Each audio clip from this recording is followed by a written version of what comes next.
what's up? You're watching Vec. For many who play racing games and sims, assists seem like a detriment to being the very best that you can be, relying on mechanisms to autocorrect small mistakes on the fly rather than the driver doing that themselves.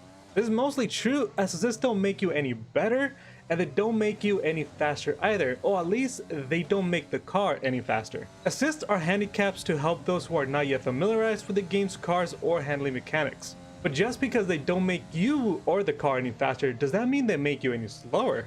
To test this, we're going to check out some real-world lap times in Japan's Suzuka Grand Prix for the 2019 F1 season, and see if we can match or beat the records using ABS, traction control, and an automatic transmission in F1 2020. But most important, see if we can beat our own lap time, as this will show us if assists will actually make us faster. Just keep in mind we're doing this in a time trial and not in a race. These lap times will be based on race lap times, but we will look further at lap times to compare them to much faster qualifying times. And then we can see if we can find any fast drivers using assists that beat those qualifying times. So checking out the lap times for the Japanese Grand Prix in 2019, we can see that Lewis Hamilton set a lap time of 1 minute 30 seconds .983. It is only about 2/100ths of a second away from 131, so we're just going to call it 131 for the purposes of the test. On the other end, we have Max Verstappen setting a lap time of 137.249. So we're looking at about a difference of 6 seconds, so if we can even fall between these lap times, at least we know that we can set some pretty fast times, and maybe we can transfer that to actual race lap times. So here we are at the beginning of Suzuka.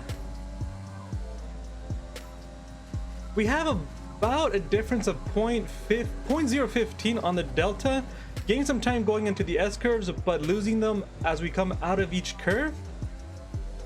So you notice the delta goes down a little bit and then goes right back up coming out of each S-curve. So we're staying about 0.2, 0.3. Nearing the Dagner curve right here. Let's see what happens here. We plow right into the curve and we gain some time, but we lose it at turn 9 again due to some understeer. Nearing the hairpin at turn 10, we gain a lot of time, but again, understeer is our enemy and we lose that time that we just gained. Now at turn 12 here, we're staying pretty much on par with ourselves, not gaining, but not really losing time. Going through the spoon curve, we lost some time actually going to the spoon curve. Now we're at 0.4, but we gained so much time coming out. That's so much different than what we were seeing before.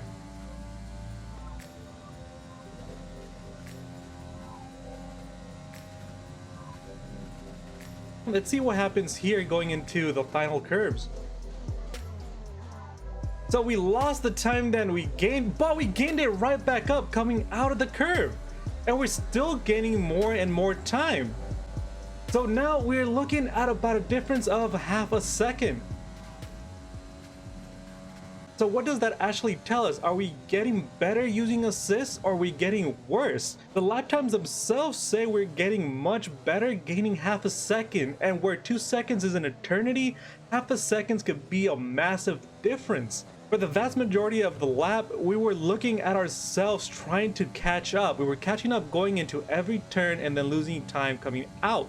But what's a little strange and interesting is the turn 13 and 14, otherwise known as the spoon curve, where we both gained and lost time. It looked like we lost a ton of time going into turns 16, 17, 18, also known as the Casio triangle, but we gained a bunch of it coming out. So coming out of the Casio triangle and into the finish line, we gained half a second. So does that settle it? Is assist making us faster, or is it other factors? Now, since we didn't see our ghost coming out of the Casio triangle, you could say there was a bit of a mistake with our previous time.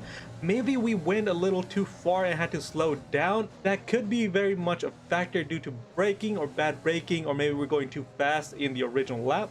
And that could very much have given us that half a second. So ultimately, yes, we gained some time, but that doesn't mean that we couldn't have gotten that time without using assists. Assists can help you get time and get much faster, but ultimately it's gonna fall down on the car that you're using and the limitations of that car. But before we get into my verdict, let's look at some top times in F1 2020 and see if anybody's using assists. Now here are the top 12 times, and the results are rather surprising. We do see the majority of people using custom setups, which makes perfect sense, and 7 people don't use any assists. But even between those, we do see people using full assists, including number 2 right here with a Ferrari and no custom setup. It looks that they're using ABS, traction control, and an automatic transmission. Our top driver here is only using 1 assist, with number 4 using none, and then everybody between 7 and 12 using no assists. Now, if we were to look at qualifying times, we can see that the top qualifiers for Japan in the 2019 season were landing at about 127, and our top times are 117.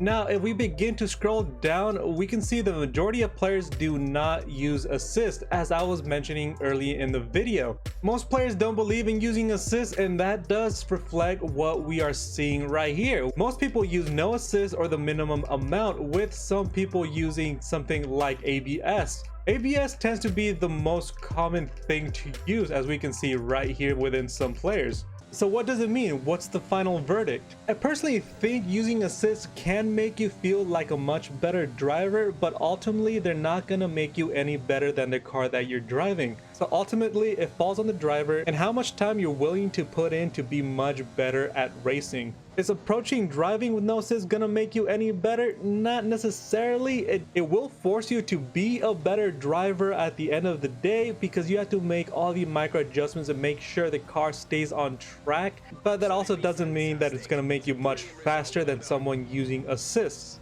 So if you're a driver that uses no assist, why did you choose to do so? And if you're a driver that uses assist, even just a couple or max assist, also let me know why you chose to do that. I think it's more of a gameplay choice, and neither option is going to be the most optimal or better option. Using assists, minimal or maximum, as we can see, at least in the game of F1 2020, it's not going to make you better, but it's not going to make you any worse. Thank you so much for watching. What did you think the results were going to be going into the video? Are you surprised? Are you not surprised? Do you think assists belong in racing? Let me know in the comments. Subscribe to be notified for more content. It's completely free, and all you gotta do is hit the subscribe button down below. Thank you so much for watching. Take care of yourselves and of each other, and as always, have a good one.